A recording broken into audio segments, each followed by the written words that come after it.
தேங்காய் இல்லாத chicken gravy, முட்டை வேக வச்சு அதை உரிச்சு கட் பண்ணி அது ஒரு வறுவல், ஈரல் வறுவல். வாங்க சூப்பராக சாப்பிட்லாம். இந்த சேனலுக்குள்ளே போகிறதுக்கு முன்னாடி இந்த வறுவல் இந்த கிரேவி எல்லாம் எப்படி செய்யறதுன்னு பார்க்கலாம். சண்டே ஸ்பெஷல் இதாங்க, சிம்பிளாக டேஸ்டாக சிம்பிளாக சத்தானதா. வீடியோக்குள்ளே போய் இதை எப்படி செய்யறதுன்னு பார்க்கலாம் வாங்க. எல்லோருக்கும் காலை வணக்கம். சண்டே ஸ்பெஷல் முட்டை 2 வேக வச்சு வச்சுருக்கேன். எல்லாம் குடிசுங்கெல்லாம் ஊருக்கு போயிருக்காங்க. பையனுக்கு எனக்கு 2 முட்டை. ஈரல் சிக்கன் எடுத்துகிட்டு வந்தோம். அதில் ஈரல் ஒரு 100 கிராம் இருக்கும். ஈரல் எடுத்து வச்சுருக்கேன் வறுக்க. இப்போது சிக்கன் குழம்பு வந்து தேங்காய் ஊற்றாத மசால் வறுத்து நிறைய சிக்கன் குழம்பு போட்டுட்டேன். அதனால அது வீடியோ எடுக்கல, ஆனால் சூப்பராக இருக்கும். அது எப்படி செய்யறதுன்னு சொல்கிறேன். இந்த வீடியோக்குள்ளே போகிறதுக்கு முன்னாடி ஈஸ்வரி பிளாக் ஹப் என் சேனலுக்குள்ளே போய் புதுசாக பார்க்குறவங்களாம் சப்ஸ்கிரைப் பண்ணி பெல் பட்டன் டச் பண்ணிங்கன்னா என் வீடியோலாம் டெய்லி உங்களுக்கு வரும். பாருங்கள், பிடிச்சிருந்தா டெய்லி ஒரு லைக் பண்ணுங்கள். கட்டாயம் பார்த்தவங்க சப்ஸ்கிரைப் பண்ணி விடுங்க. புதுசாக பார்க்குறவங்க சப்ஸ்கிரைப் பண்ணுங்கள். வாங்க வீடியோக்குள்ளே போய் சண்டே ஸ்பெஷல் என்னன்னு பார்க்கலாம். சண்டே ஸ்பெஷல் பாருங்க, சாப்பிட்டோம். பையன் ரொம்ப பசியா இருக்குன்னா சரி அவன் வரைக்கும் முதல்ல செஞ்சு கொடுத்துட்டேன். சிக்கன்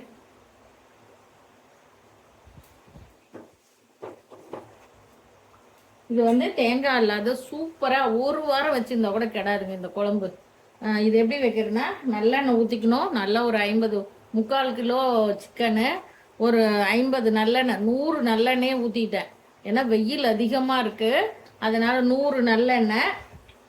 இது செய்யறதுக்கு 100 நல்லெண்ணெய் ஊற்றி சீரகம் கொஞ்சம் ஒரு 1/2 ஸ்பூன் சீரகம் போட்டுட்டு அது பொரிஞ்ச உடனே சின்ன வெங்காயம் நல்லா கட் பண்ணி பொடி பொடியாக கொஞ்சம் வெங்காயம், அப்படி இல்லைன்னா பெரிய வெங்காயம் 1 வெங்காயம் கட் பண்ணி நீளமாக போட்டு நல்லா செவக்க வறுத்துட்டு, சின்ன வெங்காயம் கட்டாயம் 100 வெங்காயம் உரித்து நல்லா அரைச்சிக்கணும். வெங்காயம் தனியாக அரைச்சிக்கணும். பூண்டு இஞ்சி, பூண்டு வந்து ஒரு 10 பல்லு, இஞ்சி ஒரு 10 ரூபாய் இஞ்சி, சின்னதாக 5 ரூபாய் 10 ரூபாய் இஞ்சி, 10 ரூபாய் இஞ்சி வச்சு இஞ்சி தனியாக, இஞ்சி பூண்டு தனியாக, இது சின்ன வெங்காயம் தனியாக அரைச்சி நல்லா நைஸாக அரைச்சிக்கணுங்க. அரைச்சி ஃபஸ்ட்டு வெங்காயத்தை கொட்டி நல்லா செவக்க வறுத்துடணும். அப்போ தான் அந்த டேஸ்ட்டு சூப்பராக இருக்கும். செவக்க வறுத்துட்டு அதுக்கப்புறம் அந்த இஞ்சி பூண்டை போட்டு அதுவும் நல்லா கோல்டு கலரில் வரணும். வந்த உடனே 2 தக்காளி, பெரிய பெரிய தக்காளி நல்லா பொடி பொடியாக கட் பண்ணி நல்லா நைஸாக அரைச்சிட்டேன். அரைச்சிட்டு வந்து அது வதக்க விட்டுட்டு இன்னொரு அடுப்பில் 50 தனியா, 25 தனியாங்க. ஒரு டம்ளரில், காஃபி டம்ளரில் 1 டம்ளர் தனியா, சின்ன குட்டி காஃபி டம்ளர் இருக்கு இல்லைங்களா, அதில் 1 டம்ளர் தனியா, ஒரு 4 பட்டை நீளமாக இவ்வளோ பெரிய நீல பட்டை 4 பட்டை உடச்சி போட்டுட்டேன். 2 ஏலக்காய், லவங்கம் ஒரு 5 லவங்கம், கசகசா 2 ஸ்பூனு, சோம்பு 2 ஸ்பூனு, சீரகம் 3 ஸ்பூனு, மிளகு 4 ஸ்பூனு. எல்லாத்தையும் நல்லா வறுத்துக்கணுங்க. செவக்க வறுத்துக்கணும். பச்சை வாசனை போகிற அளவுக்கு வறுத்துக்கணும். போதும், ரொம்ப செவக்க விட்டிங்கன்னா குழம்பு கருப்பாயிடும். பாருங்க, இந்த அளவுக்கு இருக்கணும். வறுத்து தனியாக அதை வந்து ஆற வச்சு ஃபேன் காற்றுல நல்லா நெய்ஸாக அரைச்சிக்கணும். நல்லா தனியாக அரைச்சிக்கணும். தண்ணி ஊற்றி அரைங்க. அரைச்சிட்டு அதை கொண்டாந்து இஞ்சி பூண்டு தக்காளி எல்லாம் வதங்கின உடனே கறியை கொட்டி கறி நல்லா வதங்கணும். கொஞ்சம் மஞ்சத்தூள், ஒரு சின்ன ஸ்பூனில் 1 ஸ்பூன் மஞ்சத்தூள் போட்டு, காஞ்ச மிளகா காரத்துக்கு தகுந்த மாதிரி அந்த மசாலிலே காஞ்ச மிளகா வறுத்துக்கோங்க. தனியாக வறுக்கிறோம் இல்லைங்களா, அதுலேயே நான் வந்து மிளகு நிறைய சத்துனால 2 மிளகா வச்சேன். வெயில் அதிகமாக இருக்குது, உங்களுக்கு எப்படி காரமாக அந்த மாதிரி சேர்த்திக்கோங்க. மிளகு நிறைய வச்சதுனால நீங்கள் நல்ல காரம் சாப்பிட்றவங்க கூட ஒரு 3 மிளகா 4 மிளகா வச்சா போதும். வச்சு நல்லா நெய்ஸாக அரைச்சிட்டு அந்த கறி நல்லா அதிலே வதங்கணும். உப்பு ஒரு 2 ஸ்பூன் உப்பு போட்டு நல்லா கறி வதங்கணும். நல்லா அந்த கறி அந்த மசாலே வெந்த உடனே நம்ம அரைச்சி வச்சுருக்கோம் இல்லைங்களா, அதை ஊற்றி நல்லா கிளறி, நல்லா அந்த தண்ணி ஊற்றாத நம்ம அரைச்சிட்டு வந்தது விழுதை ஊற்றி நல்லா கொஞ்ச நேரம் அந்த கிரேவிலேயே அப்படியே அந்த கறி வேகணும். கொஞ்சம் வெந்த பின்னாடி அந்த ஜாரெல்லாம் அலசி நமக்கு எவ்வளோ தண்ணி தேவையோ அவ்வளோ தண்ணி ஊற்றி நல்லா கொஞ்சம் தண்ணியாக வைங்க. அப்போ தான் இந்த கறி வேகிறதுக்கு கரெக்டாக இருக்கும். பாருங்க, நான் எதுவுமே போடல. கடலப்பருப்பு, உளுத்தம்பருப்பு, அரிசியெல்லாம் வச்சு வறுப்பாங்க, அதெல்லாம் எதுவுமே கிடையாது. குழம்பு எவ்வளோ திக்காக இருக்கு பாருங்க. நீங்கள் தக்காளி வேணால் இன்னும் 2 தக்காளி கூட அரைச்சிக்கோங்க. நல்லா நெய்ஸாக. தக்காளி வந்து நல்லா டேஸ்ட்டு கொடுக்கும். சிக்கனுக்கு அருமையாக இருக்கும். தக்காளி, இஞ்சி பூண்டு, மிளகு தான் சிக்கன் குழம்புக்கு. இது வந்து 1 வாரம் வச்சு சூடு பண்ணி சாப்பிட்டா கூட கெடாது. உடம்புக்கு நல்ல. தேங்காயே ஊற்றலை. தேங்காய் ஊற்றாது எவ்வளோ திக்காக இருப்பாருங்க. ஆனால் பையன் பசிக்குதுன்னா அவன் வரைக்கும் போடு சாப்பிட்டான். அவ்வளோதான், சிக்கன் குழம்பு ரெடி. நாம் இப்போ வந்து ஈரல் வறுக்கலாம். ஈரல் வறுத்துட்டு முட்டை வேக வச்சு வச்சுருக்கேன். அந்த முட்டையை எப்படி வறுக்கிறதுன்னு பார்க்கலாம். வருதுங்க, நிற்கவே முடியல. பயங்கரமாக இருக்குது. அப்படியே வேர்த்து கொட்டுது. ஃபேன் ஓடுது. ஃபேன் ஓடி கூட நிற்க முடியல. நான் நல்லா இன்னும் கொஞ்சம் நல்லா ஃபேனுக்கு அடியில் போய் உட்காந்து இந்த முட்டையை உரிச்சிட்டு வரேன். அப்பா ஒன்றும் முடியல. வச்சு இந்த மாதிரி உரிச்சிட்டேன். இப்போ நல்லா கொஞ்சம் எண்ணெய் ஊற்றிக்கலாம்.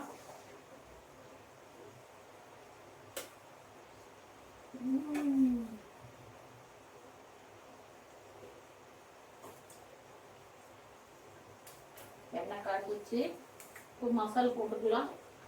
ஒரு காரம் எண்ணெவா அது போட்டுக்கோங்க.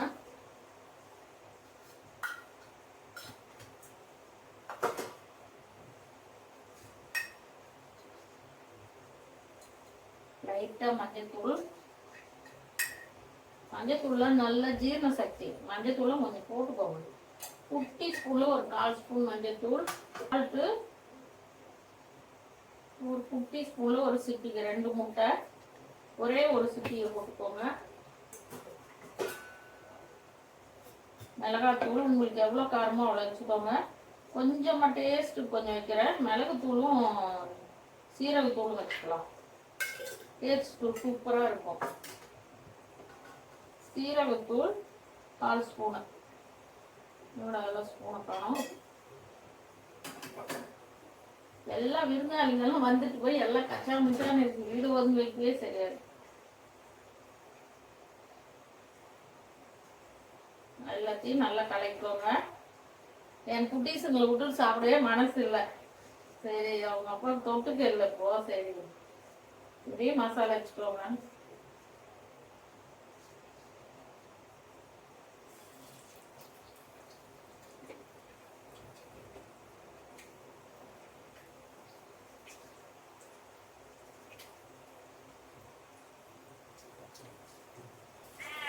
ஸ்டவ் ஸ்லோ வச்சுக்கோங்க. இப்படி முட்டை வறுத்து கொடுத்தீங்கன்னா நல்லா சாப்பிடுவாங்க. நாமளே சாப்பிட்றதுக்கு ரொம்ப நல்லா இருக்கும். ஆனால் ஸ்டவ் ஸ்லோவாக வச்சுக்கோங்க. சும்மா முட்டையை வறுக்கிறது, வெங்காயம் போட்டு, இல்லைன்னா முட்டையை ஊத்துறது, கொஞ்சம் இப்படி வித்தியாசமா செஞ்சு கொடுத்தா நல்லா இருக்கும் நமக்கே சாப்பிட.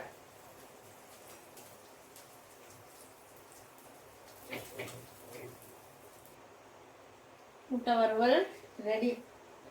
சிக்கன் ஈரல்.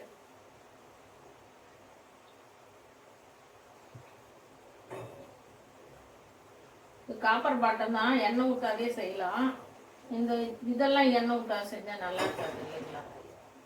அதுக்காக கடுகு 2 போட்டுக்கலாம்.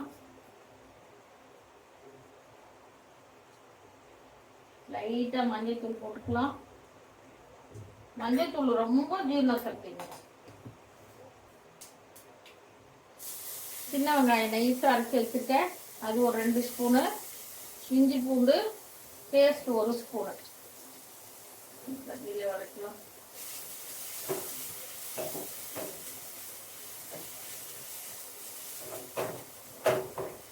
சால்ட்டு தூள் போட்டுக்கலாம். ஏன்னா கல் உப்பு போட முடியாது. இது தண்ணி ஊற்றாது அப்படியே தான் பரட்ட போகிறோம்.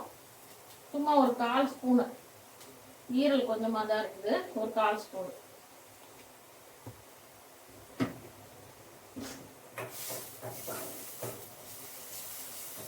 இந்த உப்பு போட்டிங்கன்னா அடி பிடிக்காது. நல்லா சீக்கிரமாக நல்லா வறுபட்டும். அதுக்காக தான் உப்பு போடுறது. உப்பு போட்டால் அடி பிடிக்காது. சீக்கிரம் நல்லா செவக்க வச்சுக்கோங்க. பச்சை வாசனை இருக்கக்கூடாது. ஸ்டவ்வுக்கு ஸ்லோவாக வச்சுக்கோங்க. ஏன்னா நம்ம கொஞ்சமாக செய்கிறோம், அதனால.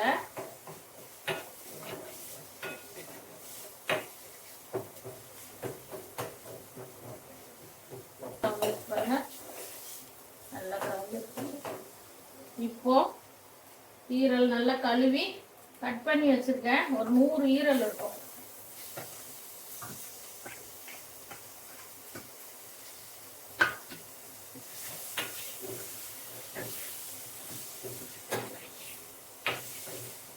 எல்லாம் அப்படி பார்த்துங்க. இப்போ இது கொஞ்சம் கட்டாயம் மிளகு சீரகத்தூள் போட்டே ஆகணும். மிளகு குட்டி ஸ்பூன்ல ஒரு 1/2 ஸ்பூன், குட்டி ஸ்பூன்ல மிளகு,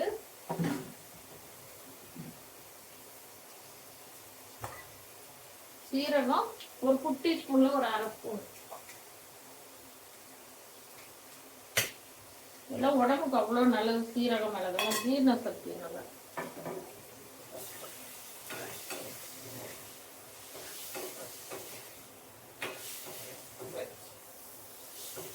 மட்டன் ஈரல் தான் வேகாது, அது கொஞ்சம் தண்ணி தெளிக்கணும். சிக்கன் ஈரல் எல்லாம் வெந்துடும். அது இது இந்த இந்த கோழி இல்லைங்களா, அதனால வெந்துடும். நாட்டு கோழினா கூட வேகாது, அது கூட வெந்துடும். மட்டன் ஈரல் தான் கொஞ்சம் லைட்டா தண்ணி தெளிக்கணும். இதெல்லாம் எதுவுமே பண்ண தேவையில்லை, அதே வெந்துருப்பாரு கொஞ்ச நேரத்துல. நல்ல வாசனை சூப்பரா. இறக்குக்குள்ள 2 கொத்தமல்லி தலை கட் பண்ணி அப்படியே போட்டுக்க வேண்டியதுதான். செம்ம சூப்பரா இருக்கும். ரசம் வச்சு இந்த ஈரல் வச்சு சாப்பிட்டு பாருங்க, இன்னொரு ஒரு புடி சாப்பிடலாம் போல இருக்கும். ரசத்துக்கு அவ்வளவு நல்லா இருக்கும். இது அப்படியே இதுலயே கொஞ்சம் தண்ணி ஊற்றி இன்னும் கொஞ்சம் காரம் போட்டு நல்லா அப்படியே கொஞ்சம் கிரேவி மாதிரி பண்ணுங்க. கொதிக்க விட்டு சாதத்துல போட்டு பிணைஞ்சு சாப்பிட்டீங்கன்னா அருமையா இருக்கும்.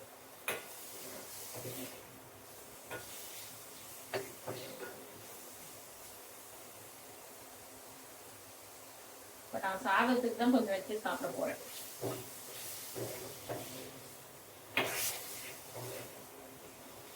அதே ஸ்டவ் ஸ்லோவா இருக்கட்டும், நல்லா வேகட்டும்.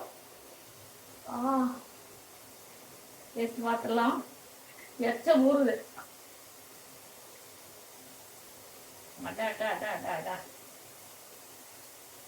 செம.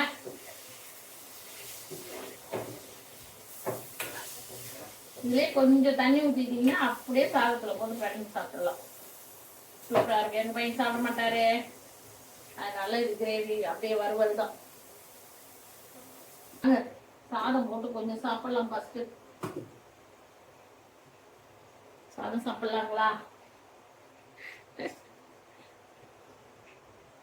சூப்பரா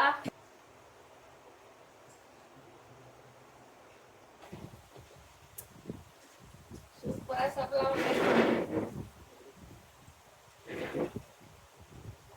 அருமையா டேஸ்டா. ஃபர்ஸ்ட் இந்த ஈரல்ல பிறக்கணும் இல்லைங்களா, அதை சாப்பிடணும். வாங்க, சண்டே ஸ்பெஷல் எல்லாம் சாப்பிடலாம்.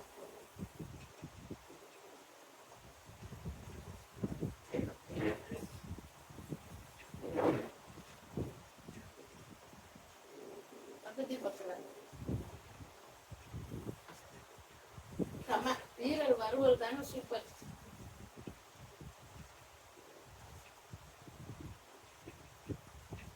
ஈரல் வறுவல்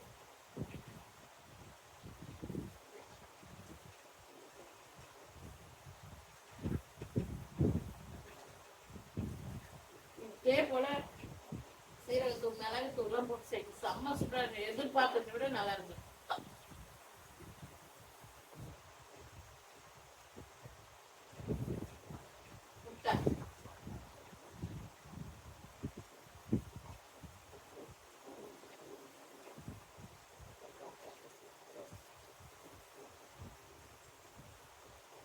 அருமையா இருக்குது. என்ன என் பேச்சு பேரண்டி விட்டுட்டு இதெல்லாம் நான் சாப்பிடவே மாட்டேன். இது எல்லாம் இருக்குது, எடுத்துட்டு வந்துட்டேன். அப்படி கீரை நிறைய எடுத்துட்டு வந்துட்டேன். அப்படி சரி, இதெல்லாம் நீங்க முட்டை, வெறும் முட்டை குழந்தைங்களுக்கு வேக வச்சு நாம சாப்பிட்ற விட அந்த மசாலா எல்லாம் போட்டு கொடுத்தா ஜீரண சக்தி நல்லா நல்லா டேஸ்டாகவும் இருக்குது. செம்மையா இருக்கு. நீங்க இதே மாதிரி செஞ்சு சாப்பிடுங்க. ஸ்பெஷல் சிக்கன் கிரேவி சாதம்